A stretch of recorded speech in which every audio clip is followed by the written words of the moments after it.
कि अगर आप 5 मिनट के चार्ट पर देखते हो तो भी 15 से 20 कैंडल का फॉर्मूला याद रखना। 15 मिनट पर भी सेम फॉर्मूला होगा, डेली पर भी सेम फॉर्मूला होगा, वीकली पर हो सकता है ये फॉर्मूला घटकर 10 कैंडल का रह जाए, पर बाकी सभी कैंडल्स पर ये फॉर्मूला सेम तरीके से ही काम करेगा। बोलो मेरी बात समझ में आ रही है?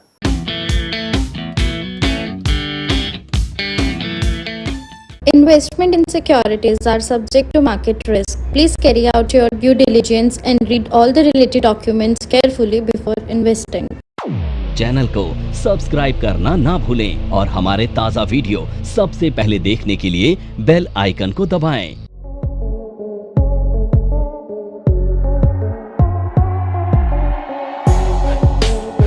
अब ये डोजी पहली वो कैंडल है जिसकी बॉडी नहीं होती है। तो डोजी 4 तरह की होती है, 4 में से कोई भी डोजी आपको टेक्निकल चार्ट पे मिले, चारों का सेम मतलब होगा। तो एक डोजी कुछ इस तरह से नजर आएगी जिसमें बहुत छोटी सी कैंडल आपको नजर आएगी और छोटी सी बॉडी नजर आएगी, इसको कहा जाता है कॉमन डोजी। दूसरी डोजी होती है जिसमें ये जीसस क्राइस्ट की तरह यानी क्रॉस की तरह होती है, इसे कहा जाता है लॉन्ग लेग डोजी।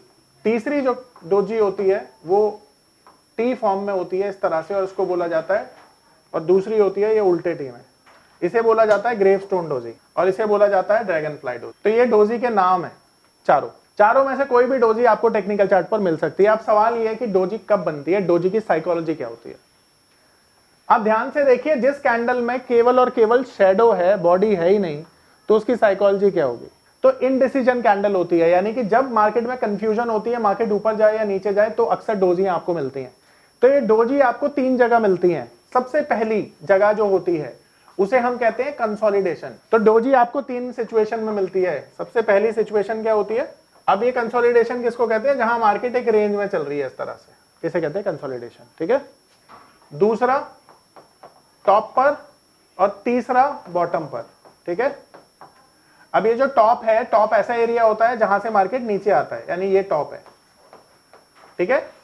और दूसरा बॉटम ऐसा एरिया होता है जहां से मार्केट ऊपर आता है, यानी ये बॉटम है। तो डोजी जहां पर मिले हमें, वो सबसे ज्यादा इंपॉर्टेंट है। और हमें डोजी कहां ढूंढनी है? टॉप और बॉटम पर, ठीक है। कंसोलिडेशन में मिली डोजी का कोई मतलब नहीं होता है। तो डोजी की साइकोलॉजी क्या है? इनडिसीजन कैंडल है ये, ठीक है। अब ये टॉप और बॉटम को और अच्छे से समझाता हूं।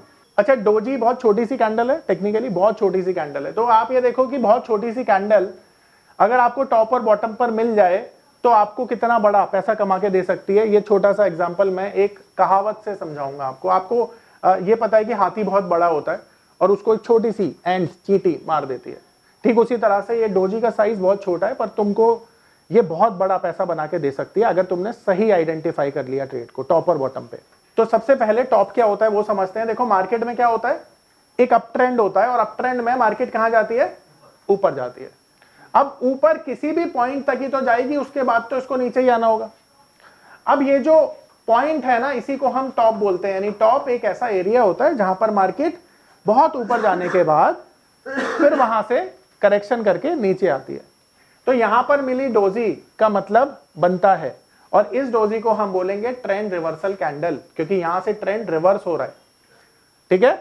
तो डोजी ट्रेंड रिवर्सल का काम कहां पे करेगी? टॉप पर करेगी। नमस्कार दोस्तों, क्या आप स्टॉक मार्केट में शुरुआत करने का सोच रहे हैं और क्या आपको यह समझ में नहीं आ रहा है कि आपकी शुरुआत कहां से होनी चाहिए?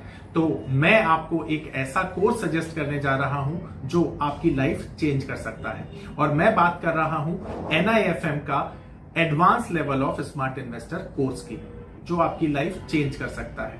जी हां, आपने सही सुना, NIFM आपके लिए लेके आया है एक ऐसा शानदार कोर्स जो आपको बताएगा कि किस तरह से आप स्टॉक मार्केट में सक्सेसफुली पैसा कमा सकते हैं। और ये कोर्स है advance level of smart investor. Advance level of smart investor course आपको हर छोटी से छोटी और बड़ी से बड़ी मार्केट की बारीकियों के बारे में जानकारी देता है, और ये सभी जानकारियां आपको इस मार्केट में पैसा कमाने में बहुत ज्यादा मददगार साबित होती हैं। तो इस कोर्स को करने के बाद आप मार्केट में सक्सेसफुल ट्रेडर और सक्सेसफुल इन्वेस्टर बन सकते हैं। अब मान लीजिए मार्केट में एक मंदी है और बहुत देर तक चलती है वो, और फिर उसके बाद यहां पर मार्केट बॉटम आउट होके फिर तेजी के दौर में आ जाता है। तो इस पॉइंट को, जहां पर मार्केट बहुत मंदी के बाद नीचे स्टेबिलिटी के लिए नीचे आया और यहां से ऊपर जा रहा है, तो इसे हम क्या कहेंगे? बॉटम बोलेंगे। तो बॉटम पर मिली डोजी भी ट्रेंड रिवर्सल डोजी मानी जाती है। यानी हमारे लिए डोजी का मतलब केवल बॉटम और टॉप पर होगा, बीच में नहीं होगा। ये क्लियर है सबको? परफेक्ट है।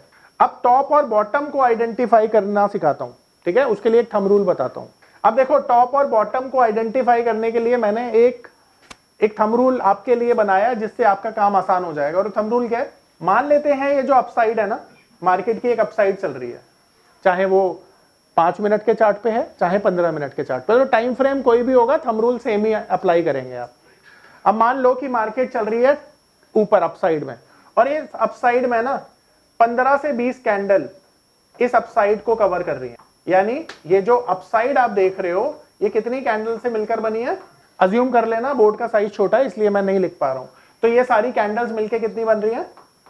ज्यादा कितनी भी हो सकती हैं, पर 15 से 20 होनी चाहिए। अब 15 से 20 कैंडल के बाद यहां पर आपको डोजी मिल गई, लेट्स अज्यूम। तो ये टॉप बन सकता है, इसकी संभावना कितनी ज्यादा हो गई? 200 गुना। अब डोजी अगर 4 कैंडल के बाद मिले तो ये सक्सेसफुल डोजी नहीं होगी, क्योंकि इसमें अच्छा खासा अप ट्रेंड कैप्चर नहीं हुआ है। अच्छे खासे अप ट्रेंड के बाद जब डोजी मिलती है तो वो डोजी पावरफुल डोजी होती है, और वहां पर रिजल्ट आने की संभावना आपकी कंपेयर टू अदर डोजीज हाई होती है। किसी भी टाइम फ्रेम पर सेम फॉर्मूला अपनाएंगे 15 से 20 कैंडल का। आ रहा है समझ में? अब सवाल ये उठता है कि अगर आप 5 मिनट के चार्ट पर देखते हो तो भी 15 से 20 कैंडल का फॉर्मूला याद रखना। 15 मिनट पर भी सेम फॉर्मूला होगा, डेली पर भी सेम फॉर्मूला होगा, वीकली पर हो सकता है ये फॉर्मूला घटकर 10 कैंडल का रह जाए, पर बाकी सभी कैंडल्स पर ये फॉर्मूला सेम तरीके से ही काम करेगा। बोलो मेरी बात समझ में आ रही है? परफेक्ट है। अब इस डोजी में और इस डोजी में संभावना कहां पे ज्यादा है ये भी समझ में आ रहा है? यहां पे आ रहा है, ठीक है? सबको क्लियर है टॉप क्या होता है? अब सोचो कि यहां पर ये डोजी ने सच में टॉप बना दिया, तो मार्केट की एक अपसाइड के बाद मान लेते हैं ये डोजी आपको टॉप पर मिली, तो यही डोजी होगी। ये आपने अज्यूम नहीं करना है, बल्कि डोजी को खुद बताने देना कि ये सच में ट्रेंड रिवर्सल बेरिश डोजी है। वो कैसे पता चलेगा?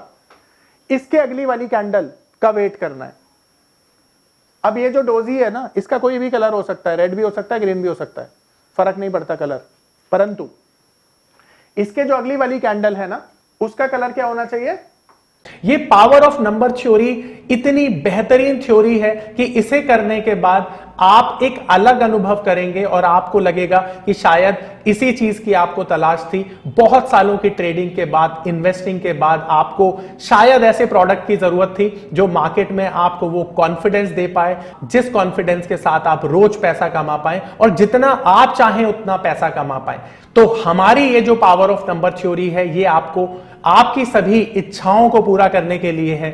और आप देखेंगे कि इस थ्योरी को करने के बाद जो आपका कॉन्फिडेंस है, आपकी जो एक्यूरेसी है, आपकी जो क्षमताएं हैं मार्केट से पैसा कमाने की, वो बहुत ज्यादा बढ़ जाएंगी। और आप देखेंगे कि जो आपने आज से पहले अनुभव नहीं किया था अपनी ट्रेडिंग के दौरान या इन्वेस्टमेंट के दौरान, आप इतना बेहतर अनुभव करेंगे इस कोर्स को करने के बाद। रेड होना चाहिए, क्योंकि डाउन ट्रेंड में जो कंफर्मेशन आता है वो रेड कलर की कैंडल से आता है। अब ये जो रेड कलर की कैंडल है ना, इसने एक काम किया है। काम पता है क्या किया है? इस डोजी के लो को ब्रेक कर दिया है। तो ये जो डोजी का लो था ना, जब ये ब्रेक हुआ तो यहां पर इस कैंडल ने कंफर्म किया कि यहां पर ब्रेकडाउन आ गया है, यानी कि ये जो डोजी है ये बेरिश डोजी है, ठीक है? ये बेरिश डोजी है। तो कंफर्म किसने किया? इस कैंडल ने। तो डोजी के अगले वाली कैंडल का कलर मैटर करता है, और वो कैसी होनी चाहिए? अब आपके मन में एक सवाल आ सकता है कि क्या सर इस रेड कैंडल को क्लोज होने का वेट करें? बिल्कुल नहीं करो, क्योंकि अगर क्लोज होने का वेट किया तो आपका टारगेट और स्टॉप लॉस बढ़ जाएगा, ठीक है? क्योंकि अगर मान लो ये डोजी फेल हो, अब देखो ऐसा तो नहीं है कि तुमने ट्रेड लिया और सारे सक्सेस हो गए, भाई स्टॉप लॉस भी जाएंगे। तो स्टॉप लॉस के लिए ना हम ये जो डोजी का हाई है ना, इसके ऊपर का जो स्टॉप लॉस है वो फॉलो करेंगे। एसएल किसका फॉलो करेंगे? डोजी के हाई का। तो यहां पर जब ब्रेक डाउन आया तो यहां पर इस पैटर्न का क्या एक्टिव हुआ? सेल एक्टिव हुआ, शॉर्ट सेल जिसे कहते हैं, ठीक है? तो मार्केट कहां जाएगी? अब यहां से नीचे जाएगी, और मार्केट नीचे नहीं गई तो आपका स्टॉप लॉस क्या होगा? डोजी का हाई। अब इसे मैं वर्ड उसमें समझाता हूं आपको एब्सोल्यूट टर्म में। मान लेते हैं ये डोजी का जो हाई है ये है 100 रुपीज पर, और ये जो डोजी का लो है ये है 97 रुपीज पर, ठीक है? ऐसे समझ लो। तो हमने सेल कितने पे किया? बिलो 97, यानी 97 पर हमने मान लेते हैं सेल कर दिया। अब यहां पर हमारा जो स्टॉप लॉस है कितने रुपए का है? 100 रुपए का, यानी स्टॉप लॉस हमारा है 100 रुपए का स्टॉप लॉस है। तो इन दोनों का अंतर कितना हुआ? यानी स्टॉप लॉस टेक्निकली कितना हुआ? 3 रुपए का। तो हमेशा ध्यान रखना टेक्निकल के हिसाब से जो आपके टारगेट होते हैं वो 1:2 होते हैं थंब रूल के हिसाब से। तो 3 रुपए का आपका स्टॉप लॉस है, तो टारगेट कितने का हुआ? तो आपका टारगेट कितना बनेगा? तो इस तरह से आपने टारगेट लेने हैं। तो आपने सेल कितने पर किया था? तो -6, तो आपका टारगेट क्या बना? कितना? 91 आपका टारगेट हो गया। बोलो सबको समझ में आ रहा है? सिंपल मैथ्स है। नहीं जाने के लिए तो जा सकती है, पर आपको 1:2 का ही वो ये लेना है, इससे ज्यादा नहीं। हाँ जी बोलिए, आप बोलिए। जब तक स्टॉप लॉस नहीं लग रहा आपका, देखो डिसिप्लिन ये कहता है जब तक स्टॉप लॉस नहीं लग रहा ट्रेड में इंटैक्ट रही है, डरने की जरूरत नहीं है, घबराने की जरूरत नहीं है। पर अगर लग गया तो शक्तिमान बनने की जरूरत नहीं है, निकल जाओ। ठीक है, एक्सेप्ट योर मिस्टेक। ठीक है, और पूछिए मेरे भाई। बस लो ब्रेक होने दो, पोजीशन बना लो स्टॉप लॉस के साथ। 15 से 20 कैंडल का फॉर्मूला याद रखना। 15 से 20 कैंडल के बाद मिलने वाली डोजी अक्सर सक्सेसफुली होती है। आप एक टाइम पर क्या करना है आपको, वो आपको ने डिसाइड करना है। पैसा पैसा ही होता है, छोटा बड़ा नहीं होता, पर टाइम तो टाइम ही होता है। अब आपको डिसाइड ये करना है 10,000 के लिए वो आपको यूज करना है या 10 लाख के लिए। सेम वे मार्केट में आप छोटे ट्रेड के लिए काम कर रहे हो तो कभी बड़ा पैसा नहीं बनेगा, बड़े ट्रेड के लिए काम कर रहे हो तो बड़ा पैसा जरूर बनेगा। अब अक्सर हम क्या मिस्टेक करते हैं, हम काम तो कर रहे हैं 2,000 रुपए के लिए, यानी प्रॉफिट 2,000 रुपए लेके निकल रहे हैं और लॉस दे रहे हैं 2-2 लाख रुपए का। गलत है ना भाई? आप समझ पा रहे हो? तो 1 मिनट के चार्ट पर जो लोग काम कर रहे हैं वही काम कर रहे हैं। मैं कह रहा हूं सर आप रियल एस्टेट का चार्ट भी देख लो, उस पर भी एप्लीकेबल है, हर चीज पर।